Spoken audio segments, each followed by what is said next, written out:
Welcome back to the deep dive. We are here to give you that shortcut to being well-informed, diving right into the source material, defining these modern tech battles. Yeah. Today, we're unpacking a sort of hidden war, really, a conflict over how big service providers manage events, and maybe why the way you currently sign up for things often feels, well, kind of broken. It's definitely an invisible struggle, but it has huge operational and even financial impacts for companies dealing with millions of customers. We're looking at the really critical difference between using static, sort of simple tools versus a much more robust dynamic system for event communication. Okay, let's break this down then. Our sources show two really different approaches. On one side, you've got the traditional method, the one we probably all deal with. It's clunky, it's that generic add to calendar button, but it's paired with a completely separate RSVP form somewhere else. Functionally, it feels a bit like using a paper ticket for an event that keeps changing online. Yeah. Exactly. And then on the other side, you have this specialized calendar invite server technology. Now, this isn't just like a simple tool. It's a whole sophisticated tech stack. Often uses things like AWS functions, Lambdas. Yeah. It's specifically designed to fully emulate the Internet Engineering Task Force Protocol, the IETF standard. It's built for scale, for reliability, for those massive service providers. Right. So our mission today is to really pull apart the battle card, the arguments favoring that server approach. We're going to highlight 5 key kind of interconnected failure points in that old add to calendar way. Because if you're one of the millions who sign up for a webinar or maybe a game and then you just get bombarded with email reminders, even for something you know you mark yes to, well, this deep dive is going to explain why that happens. Absolutely. Because that frustration you feel, it isn't really human error. It's a direct symptom of mechanical failure, foundational failure even. The core problem is that the old way just fails at dynamic communication, specifically collecting data and handling updates. And when that communication breaks down, the organizer falls back on the only thing they can do, just overload you with info, constant repetitive emails. Okay, let's jump right into that first layer of frustration then. The user mechanics failures. This starts with failure point number 1, just how unreliable that add to calendar button actually is. Yeah, it's kind of fascinating, the amount of effort that goes into trying to make a static file act like it's dynamic. It just doesn't work well. The sources give real examples like buying a StubHub ticket where the button literally did nothing, just failed. And even when it looks like it works, the actual success rate is, well, it's surprisingly low. How low are we talking? Does the source give a figure? Like, how often does it just flat out fail to get the event on your calendar? They do, yeah. And it's pretty rough. It says you have basically a 1 out of 4 chance of it actually working properly, 1 in 4. Wow. And the main reason is cross-client compatibility. See, the button just makes an ICS file, which is, at its heart, just a text file with event details. But different calendars, Google, Outlook, Yahoo, Apple, they all read that text file just a little differently. Ah, okay. So if I click the button, maybe I select Google Calendar, but my main system uses, say, a corporate Outlook profile, the file might just get mangled or rejected because the button didn't really know where it was going. Exactly that. Or maybe you just picked the wrong client by mistake. That static ICS file, it struggles to parse correctly, and that leads to that really common fail whale message, unable to load event. We've all seen that one. Right. And that immediately means lost attendance. User frustration. For the organizer, that's a problem. That consequence is actually staggering when you think about it. A major service provider, if they have a 3 in 4 failure rate just on step 1, that's not just annoying people. That's a direct loss of marketing spend, brand trust. Huge loss. And, okay, let's say by some miracle, the ICS file does land correctly on your calendar. Even then, there's this critical data gap. That's exactly right. Because that static file, it collects absolutely no data for the organizer, nothing. It's just a file sitting on your calendar app. There's no mechanism, no way for it to communicate back to the server it came from. Dead end. Completely. A one-way street. So how does the embedded server approach fix that? How does it guarantee reliability and start getting data right away? Well, this is where the one-click mechanics really win. The organizer embeds code that's generated by a REST API pipeline.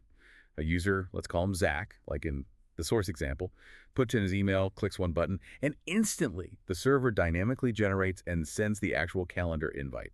And crucially, it's sent using that proper IETF protocol standard, which means data tracking starts immediately. The connection is made. Okay, but fixing the button is only like half the issue, isn't it? Because once the event is supposedly on the calendar, we hit that next big mechanical problem, tracking the RSVP. Which brings us neatly to failure point number 2, the RSVP duplicity. Yes. This is where the organizer's real pain often begins, because that simple add to calendar button collects zero data, remember? So the organizer is forced to build and manage two completely separate things, the button and a separate RSVP form. They have to sort of staple these two systems together, hoping to gather that basic yes or no. And here's the really key detail the sources kept highlighting. The traditional system, even if it does add the event, has no way a collection of a calendar receipt is sent back. So the organizer is basically just asking you again with that RSVP form, which you probably ignore because you think, hey, I already clicked the button, I did my bit. Precisely. The calendar invite server just bypasses that entire mess. Its core advantage is it natively tracks the calendar response data, the yes, no, maybe directly from your calendar client.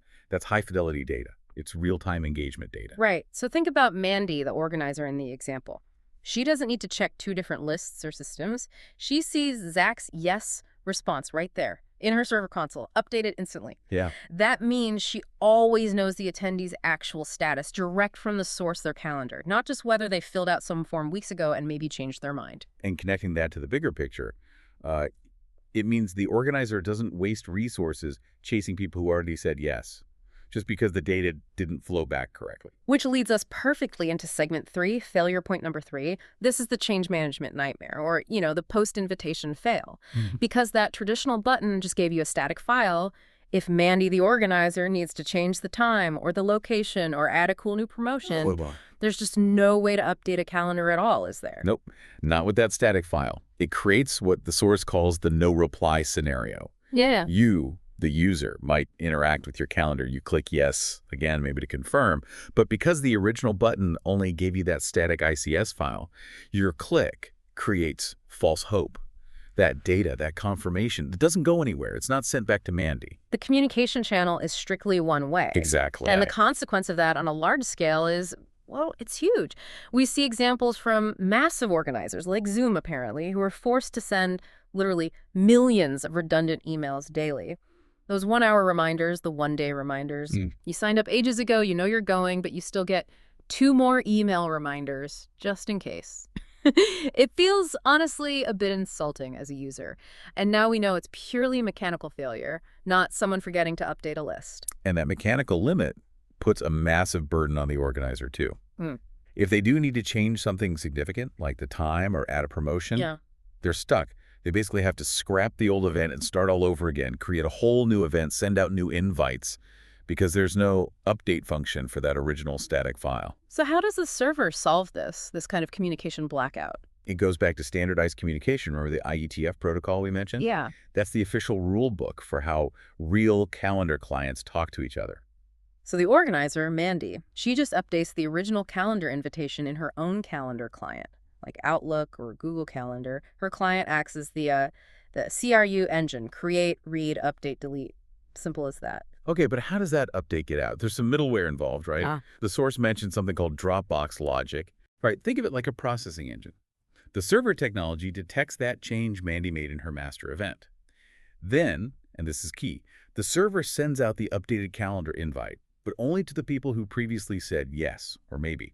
It follows that official IETF update protocol. No spamming everyone. Oh, that's smart. Yeah, and this is where you see the dynamism. So Zach, who said yes before, he gets the updated invite. Maybe it now includes that new promotion like an NFL game jersey worth $125. He sees the update, responds to the change, accepts the new details. Maybe he's even more excited now. And Mandy tracks that response instantly.